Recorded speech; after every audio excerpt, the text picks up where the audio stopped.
Professor ইউনূসের সরকারের একটা বড় সমস্যা হচ্ছে যে তার কিছু ব্লাইন্ড স্পট আছে, মানে যে জায়গাটা অন্ধকার আর কি।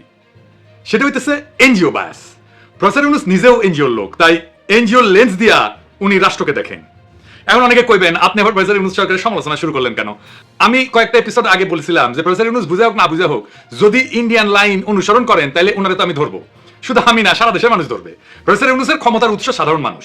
সাধারণ মানুষই উনাকে অকুণ্ঠ সমর্থন দিয়ে ক্ষমতায় রাখছে, কিন্তু এই সমর্থন তো আনকন্ডিশনাল না, শর্ত ছাড়া না।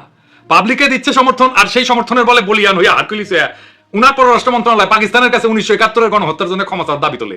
আর সেই নিউজটা যখন মানব জমিনে ছাপা হয়, সেইখানে প্রফেসর ইউনূস আপনার ছবি থাকে। আর বেকুবগুলো জানেই না পাকিস্তান তিনবার আনুষ্ঠানিকভাবে রাষ্ট্রীয়ভাবে বাংলাদেশের কাছে ক্ষমা চাইছে 1971 জন্য। একবার পররাষ্ট্র মন্ত্রণালয়ের লেভেলে, আরেকবার প্রাইম মিনিস্টার লেভেলে, আরেকবার রাষ্ট্রপতির লেভেলে। যাই হোক, এবারে আসি আজকের ইস্যুতে। আজকের ইস্যুটাও খুব গুরুত্বপূর্ণ। নারী বিষয়ক সংস্কার কমিশন তার রিপোর্ট জমা দিছে। তো প্রফেসর ইউনূস সেই রিপোর্টের কিছু অংশ ওনার ফেসবুকে শেয়ার দিচ্ছেন। এটা নিয়ে শুরু হয়েছে নানা সমালোচনা। প্রথমে বলি, এই কমিশন গঠন করা হয়েছিল 18 নভেম্বর। জাতীয় ঐক্যমত কমিশনের আলাপ শুরু হয়ে গেছে এর মধ্যে, তারপরে এই প্রস্তাব জমা পড়লো। 18 ফেব্রুয়ারিতে এই রিপোর্ট জমা দেওয়া উচিত ছিল হিসাব অনুযায়ী। তারপরে 2 মাস বেশি লাগাইছেন ওনারা। এই নারী বিষয়ক কমিশনের বিষয়ে প্রফেসর ইউনূসের মনে হয় খুব উচ্ছ্বসিত। ওই যে কইছি না ওনার এনজিও বায়াস আছে, সেই থেকে উনি বলছেন যে কয়টা করে ফেলা যায় তা দ্রুত করে ফেলতে হবে, আর পাঠ্যবইয়ের মতো ছাপায় বিলি করতে হবে। কোন কমিশন নিয়ে প্রফেসর ইউনূসকে এত উচ্ছ্বাস প্রকাশ করতে দেখেছেন? দেখেন নাই। আপনি তো স্যার পড়েন নাই রিপোর্ট, না পড়ে বিলি করার কথা কইলেন। এটা ছাপায় বিলি করতে গেলে আপনার সরকারের লোকেরা মার খেয়ে ভুট্টা হয়ে যাবে, আগে সাবধান করে দিলাম। একটু সামাল করে স্যার। উনারা কামের চাইতে আকামে বেশি পটু। আর 2 নম্বর হচ্ছে উনারা একেবারে বাংলাদেশের সমাজ, রাজনীতি, জনগণ, গণমানুষ এই সম্পর্কে কিছুই জানেন না। আপনি বলবেন এখানে শিরিনাপার মতো মুরব্বী আছেন, তাদেরকে আমি এই কথা বলতে পারি যে পারি স্যার, শিরিনাপা কইলেই সেটা অমৃত হয়ে যায় না। উনারে আমরা কিছু বলি না জাফরুল্লাহ ভাইয়ের সম্মানে, কিন্তু উনি একজন পার ইসলামোফোব মহিলা। আর এই কমিশনে যারা আছেন তাদের বেশিরভাগই তাই। উনাদের মিশন হইতেছে নারীর কান্দে বন্দুক রেখা ইসলাম কোপানির রাজনীতি করা। আপনাকে এক্সাম্পল দিই। নারী কমিশন বলছে ধর্মীয় আইন মেনে চলা বাধ্যতামূলক জন্য নারীদের প্রতি বৈষম্য হচ্ছে। আপনি নিজেই শেয়ার দিয়ে কইছেন ধর্মীয় আইন অনুসরণ করা যে কোনো ধর্মের অনুসারীদের জন্য বাধ্যতামূলক। ধর্মের অনুসারীরা তো আনন্দ চিত্তে সেটা অনুসরণ করেন এবং মেনে চলেন। কেউ যদি দাবি করে ধর্মীয় অনুশাসন মেনে চলার জন্য বৈষম্য হচ্ছে, এটা খুবই বাজে অনুসিদ্ধান্ত। এর অর্থ হচ্ছে ধর্মীয় আইন মানা যাবে না, আর চূড়ান্ত মানে হচ্ছে ধর্ম থেকে দূরে থাকতে হবে। এটাই স্যার বাঙ্গু সেকুলারদের চুলকানি, আর এই চুলকানিকে আপনি প্রমোট করেছেন। এই কমিটি প্রতিনিধিত্বমূলক না, বাংলাদেশের আপামর নারীদের অংশগ্রহণ নাই এই কমিটিতে। যারা সংস্কারের নামে ধর্মীয় আইনের বিরুদ্ধে কৃপান তোলে, বাংলাদেশের মানুষ তাদের সংস্কার প্রস্তাব ছুঁড়ে ফেলে দেবে। আবার দেখেন, যৌনকর্মীদের শ্রমিকের মর্যাদা দেওয়ার কথা বলছেন।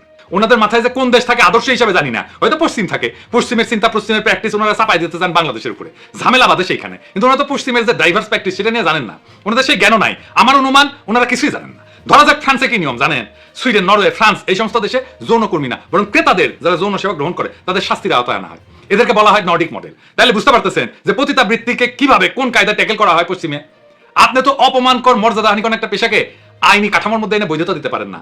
আপনারা পতিতাবৃত্তিতে ইন্ডাস্ট্রি বানাইতে চাইতেছেন, সেখানে টাকা বিনিয়োগ হবে, আর বাংলাদেশের নারীরা সেখানে শ্রমিক হিসেবে কাজ করবে। মানে পতিতাদের অ্যাপয়েন্টমেন্ট লেটার দিবে, পেনশন থাকবে, প্রমোশন হবে, পতিতারা ট্রেড ইউনিয়ন করবে। Are you crazy? মাথা মধ্যে ঠিক আছে আপনাদের? নারীদের সম্মানজনক কর্মসংস্থান করতে হবে, এটা যদি লক্ষ্য হয় তাহলে এমন ব্যবস্থা করেন দক্ষতার যোগ্যতা অনুসারে সকল নারীর কর্মসংস্থানের জন্য বাংলাদেশের পুরুষদের যদি আধা পেটা গায়ে থাকতে হয় তাহলে সেটাও বাংলাদেশের পুরুষেরা মেনে নেবে। কিন্তু এটা মানবে না, আগুন জ্বালাই দিবে। মাথায় রেখেন, আগুন নিয়ে খেলেন না। এই যে কমিশন, এটা কি নারী নীতি বিষয়টা বুঝে? আসেন সেটা বুঝে দেখি নারী নীতি কেমন হওয়া উচিত।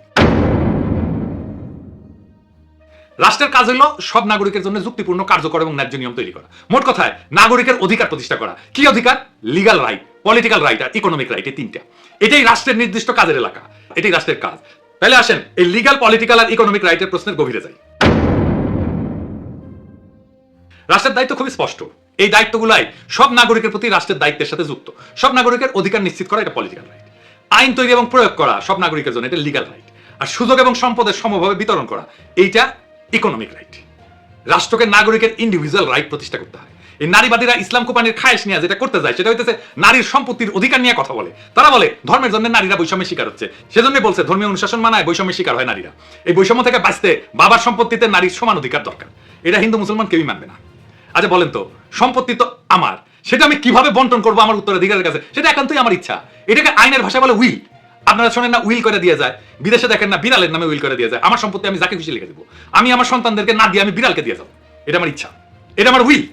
এখানে কারো কিছু বলার নাই। রাষ্ট্র দেখবে আমার যেটা ইচ্ছা সেটা বাস্তবায়িত হচ্ছে কিনা, এটাই রাষ্ট্রের অধিকার, এটাই রাষ্ট্রের দায়িত্ব। রাষ্ট্রের বলার কথা না আমি কাকে কতটুকু দেবো সম্পত্তি, এইটা রাষ্ট্র ঠিক করে দেবে না। রাষ্ট্র আমার ইচ্ছাকে মর্যাদা দেবে, সেটাই রাষ্ট্রের দায়িত্ব। কিন্তু এই নারীবাদীরা বলে সম্পত্তিকে সমানভাবে ভাগ করে দিতে হবে। আমি যদি আমার মেয়েকে বেশি দিতে চাই, পারবো না? অবশ্যই পারবো। এটাই আমার উইল। আমার ব্যক্তিগত সম্পত্তি আমি কিভাবে আমার উত্তরাধিকারের কাছে দেবো সেটা একান্তই আমার নিজের সিদ্ধান্ত। দুনিয়ার কোনো রাষ্ট্র এটা হাত দেয় না। ইউরোপে কেউ মানবে যদি রাষ্ট্র বলে তুমি তোমার উত্তরাধিকারের মধ্যে এইভাবে বন্টন করে দাও সম্পত্তি, মানবে না।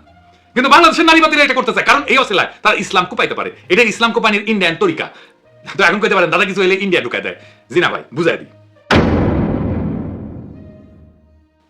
আপনারা ভারতে মুসলমানদের ওয়াকফ সম্পত্তি মোদি গ্রাস করতে চায়, শুনেছেন না? কিভাবে গ্রাস করতে চায় জানেন? ইউনিভার্সাল সিভিল কোডের নামে। এটা কি? এই ওয়াকফ সম্পত্তি যেটা মসজিদ, মাদ্রাসা, কবরস্থান এই তিনদের জন্য দাঁড় করা হয়, তার পরিমাণ হইতেছে 6 লাখ একরের বেশি ভারতে। এটা মুসলমানদের একটা বিরাট বড় সম্পদ, সামাজিক সম্পদ। এই বিশাল সম্পদের উপর আজ সবচেয়ে বড় হুমকি হয়ে উঠছে তথাকথিত ইউনিফর্ম সিভিল কোড। এর মানে হচ্ছে সব ধর্মের জন্য এক আইন চাই। শুনতে খুব সুন্দর, কিন্তু প্রশ্ন হলো এই এক আইনের সুতায় তারা কি মুসলমানদের ধর্মীয় দাতব্য প্রতিষ্ঠানগুলোকে দুর্বল করে দিতে চায়? আসলে চায়। হ্যাঁ, ওয়াকফ মানে হচ্ছে স্থায়ী দান। এই সম্পত্তি কেউ বিক্রি করতে পারে না, উত্তরাধিকার দাবি করতে পারে না। এটা গরিব দুঃখী আর ধর্মীয় কাজে ব্যবহার করা হয়। ইউনিফর্ম সিভিল কোড চালু করে বলা হবে সব দান হবে এক নিয়মে, ধর্মীয় ভিত্তিতে দান না। বোঝা যাচ্ছে না? এর মানে ওয়াকফকে অসাংবিধানিক বলে বন্ধ করার রাস্তা তৈরি করা হচ্ছে। ওয়াকফ বোর্ডকে রাষ্ট্রের নিয়ন্ত্রণে না, মুসলমানদের দানের উপরে সরকার বৈশা পড়বে। এটা শুধু আইন না, এটা একটা অর্থনৈতিক আক্রমণ। মুসলমানদের সবচেয়ে বড় ধর্মীয় এবং জনহিতকর সম্পদ এখন রাজনৈতিক টার্গেট হয়ে গেছে। তাই ইউনিফর্ম সিভিল কোড এইটা মুসলমানদের অধিকার উচ্ছেদের জন্য। ভারতের মুসলমানদের জন্য এই লড়াই শুধু বিশ্বাসের না, এটা অস্তিত্বের লড়াই। এখন এই ইউনিফর্ম সিভিল কোড হচ্ছে হিন্দুত্ববাদী মোদির অস্ত্র, যা দিয়া মুসলমানদের সম্পদ, তার শক্তিকে, তার সমাজকে খর্ব করতে চায়। এই ইউনিভার্সাল সিভিল কোডের বাংলাদেশি ভার্সন হচ্ছে সম্পত্তিতে নারীর সমান অধিকার। এইটা দিয়ে ইসলাম কোপানি যাবে। এইটা ইন্ডিয়ান প্ল্যান। এই যে দেখেন না কুচুখেতি, এটা স্ট্রংলি এগ্রি করেছে, স্ট্রংলি ইংরেজি কইছে, ইংরেজি যেহেতু কইছে ঠিকই কইছে, তাই না? এবার মিলে যে কুচুখেতির টাকা টুকা যে দেয় ওয়াকার, সেই ইন্ডিয়ার বাংলাদেশি প্রজেক্টের এক্সটেনশন সন্দেহ আছে। এইভাবে কে কার কইয়া খেলে সেটা ফসাদ কইরা বাইরে যায় মাঝে মাঝে। সম্পত্তিতে নারীর সমান অধিকার দিলে কি সমস্যা হবে? আসেন বুঝে দেখি।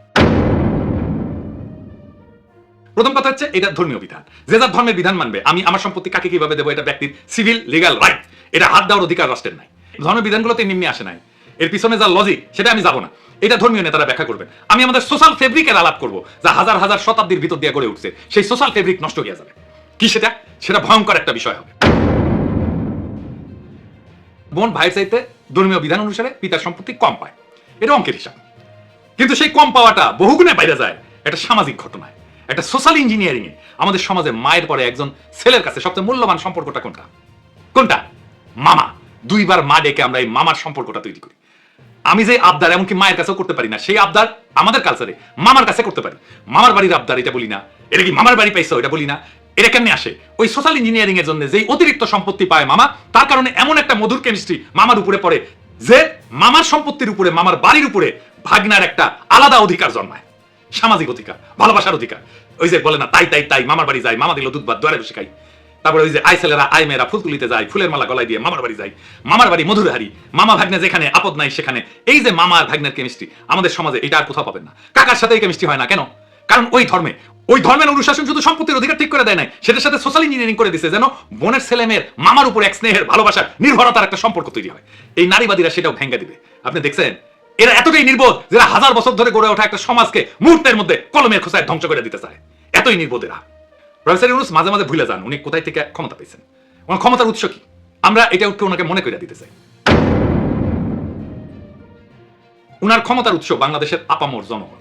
এই আপামর জনগণই প্রফেসর ইউনূসের সরকারকে ক্ষমতায় রাখছে। প্রফেসর ইউনূসের ক্ষমতার উৎস মানুষ, এটা যতক্ষণ পর্যন্ত মনে রাখবেন ততক্ষণ পর্যন্ত প্রফেসর ইউনূস শক্তিশালী। সাধারণ মানুষ উনার পিছন থেকে সরে গেলে উনি শক্তিহীন। উনাকে উষ্ঠে দেওয়ার জন্য অনেকে মুখায় আছে, ইন্ডিয়া মুখায় আছে, ওয়াকার মুখায় আছে, বিএনপি মুখায় আছে, আওয়ামী লীগ মুখায় আছে। এরা কেউ সফল হইতে পারতেছে না, কারণ সাধারণ মানুষ পাহাড়ের মতো দৃঢ় ঐক্য নিয়ে প্রফেসর ইউনূসের পিছনে দাঁড়াইছে। প্রফেসর ইউনূস তার এই ক্ষমতার উৎসকে যদি অস্বীকার করেন, সেই মুহূর্তে ওনার পতন, ওনার সমস্ত শত্রু ওনাকে ধ্বংস করে ফেলবে। তাই প্রফেসর ইউনূসের প্রতি এটা সতর্ক বার্তা। বাংলাদেশের সাধারণ মানুষের ধর্মীয় বিশ্বাস, সামাজিক মূল্যবোধ এর বিরুদ্ধে কখনো দাঁড়াবেন না। আপনি মনে রাখবেন বাংলাদেশের খুব সাধারণ মুসলিম সমাজ আপনার পিছনে দাঁড়াইছে। তার সমস্ত সমর্থন আর তার সমস্ত শক্তি নিয়ে আপনি শক্তির ভালোবাসাকে উপেক্ষা করবেন না। এর পরিণতি হবে ভয়ানক। এই নারী নীতিতে কি আছে আমরা পুরোটা পরে দেখিনি, কিন্তু যে স্যাম্পল বা ট্রেলার দেখলাম তাতে বাংলাদেশের সাধারণ মানুষ শঙ্কিত। আমি আশা করব সাধারণ মানুষের সংখ্যাকে গুরুত্বের সাথে বিবেচনা করবেন। এই নারী নীতি ব্যাপক পর্যালোচনা ছাড়া কোনো সংস্কারের পথে অগ্রসর হওয়া উচিত হবে না। প্রফেসর ইউনূস আপনি যদি এই জাতির উপরে ভর কইরা এই দেশের মানুষকে পেছনে রেখে হঠাৎ করে এমন কিছু চাপায় দেন যা এই সমাজ চেনে না, মানে না, বিশ্বাস করে না, তাহলে এই জাতি কিন্তু এক সময় আপনাকে প্রশ্ন করবে। আপনার শক্তি কিন্তু বিদেশি মিডিয়া না বা ডোনাররা না, আপনার শক্তি এই দেশের আপামর জনগণ, মুসলমান, তাদের সন্তান, যাদের হৃদয়ে আপনার উপরে এখনো বিশ্বাস আছে। আপনি যদি সেই বিশ্বাস ভেঙে ফেলেন, যদি ধর্মীয় বিশ্বাস, সামাজিক মূল্যবোধ, পারিবারিক কাঠামোকে না বুঝে বিদেশি এনজিওর ফর্মুলা দিয়া রাষ্ট্র চালাইতে যান, তাহলে আপনি টিকবেন না। কারণ এই দেশ কোনো ল্যাবরেটরি না, এই জাতি গিনিপিগ না, এই জাতি 24-এর বর্ষা বিপ্লবের রক্তে দাঁড়ানো ইসলামের শেকড়ে বাঁধা সামাজিক পারিবারিক বন্ধনে গড়া জাতি। এটাই আপনার ক্ষমতার আর বৈধতার উৎস। আপনি যদি এই জাতিকে এনজিও বানাইতে চান, তাহলে এই জাতি আপনাকে রাজনীতির ইতিহাসে একটা দুঃখজনক ব্যর্থতা হিসেবে মনে রাখবে। এখনো সময় আছে, সাধারণ মানুষের ভাষা বুঝেন, ধর্মের প্রতি তাদের আবেগ বুঝেন, এই মাটির গন্ধ বুঝেন। না বুঝলে আপনি থাকবেন হয়তো পদে, কিন্তু মানুষের হৃদয়ে থাকবেন না। মনে রাখবেন, এই জাতি অনেক ধৈর্য ধরে, কিন্তু একবার যদি জায়গা ওঠে ফাগুনের আগুনের মতো ছড়ায় পড়ে, সেই আগুন কিন্তু কারো ক্ষমতা দেখে না, পদ দেখে না, অতীত দেখে না, ইতিহাস দেখে।